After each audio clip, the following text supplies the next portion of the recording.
Kabati sa inyo ng magandang tanghali.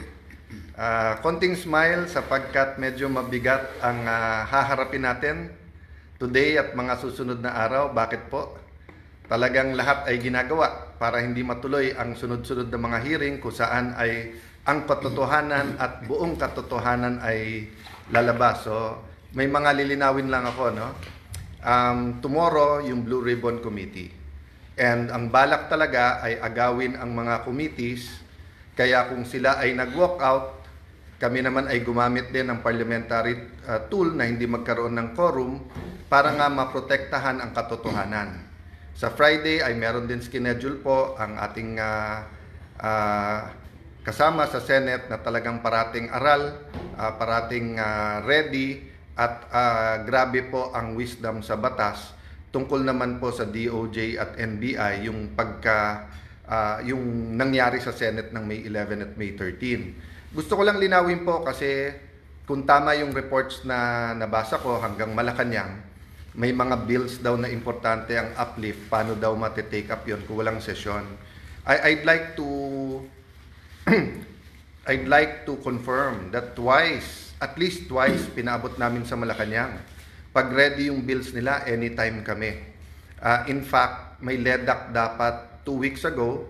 Tinawagan pa ako nung head ng LEDAC kung tuloy. Sinabi ko, anytime. Sila pong hindi nagtuloy. And then there was one more conversation where sinabi nila hindi pa handa yung mga bills na ilalabas nila. And assuming may bills po sila, sa committee po muna lalabas yon. So, ito lang ay confirmation na ang pinararating sa Malacanang at pinaparating sa ating Pangulo ay mga maling impormasyon.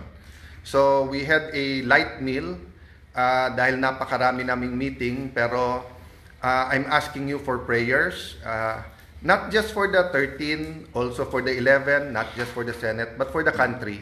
There are times in history where we're in a crossroad. So, minsan kasi sa history, whether ang takbo mo ay 20 kilometers an hour pero 100 kilometers an hour, pareho lang, dadating ka rin doon. May times in history na left or right, there's no wrong decision, it's just what's the better decision. But there are times in history where a country has to make a decision, for example, when it comes to corruption and poverty, and if you make the wrong decision, the next generation will suffer.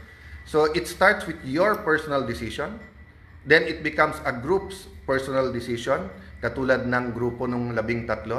Then it becomes an institutional, a community decision. Then it becomes the decision of a nation.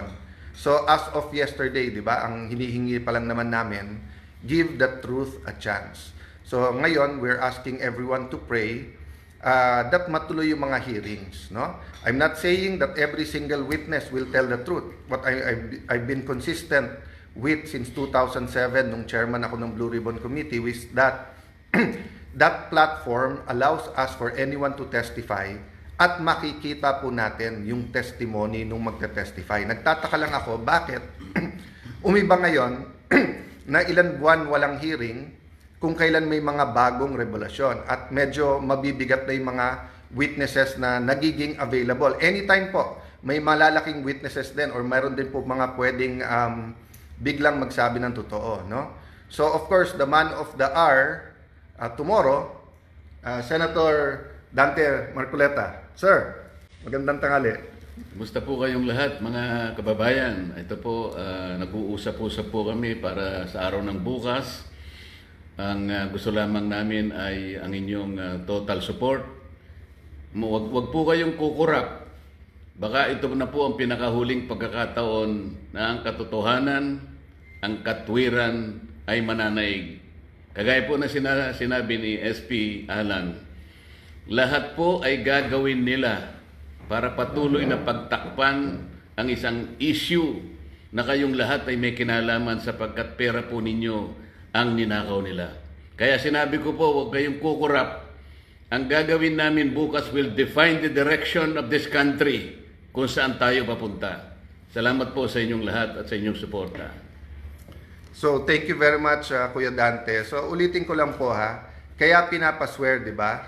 To tell the truth, the whole truth, and nothing but the truth. Kasi may half-truth, may tinatago na truth, mayroon pong lies, no?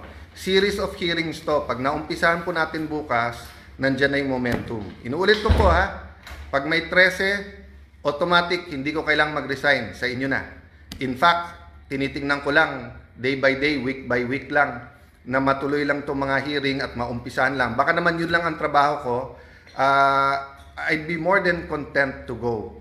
The day that God uses people to tell me na meron na kaming napili to lead us. In fact, sinabi ko na rin sa 12, gawin yung kandidato ang bawat isa sa atin dito, sino po ang gusto ding maglingkod sa ating bansa. But my mission right now is for the truth to come out. Again, hats off kay Senator Jinggoy Estrada. Napakatagal ko na po siyang kilala. We have our run-ins. In fact, may mga ibang nagpo-post ng aming mga disagreements in the past. But I'd like to reiterate what I said yesterday. Yung sinabi ni Senator Jinggoy na may ebidensya siya na talagang pinipilit siya lumipat at ang kapalit ay kanyang freedom at walang kaso, that's not hearsay to me because narinig ko mismo yung conversation. And palakas ng palakas yan, yung threat na yan sa iba pa naming mga kasama. So, dun sa 11, maybe some of them have a reason na mag-ingay, lumaban, i-discredit yung Blue Ribbon kasi especially pagdating dun sa 18 Marines, nabanggit din ang pangalan nila, allegedly nahatiran din ng malay-maleta. Having said that, dun naman sa inyo na mga tinatakot lang kasi I know at least one member na tinakot siya. Kasama na namin siya eh. Actually, nung araw, mas bilib ako sa kanya kaso kay Jinggoy.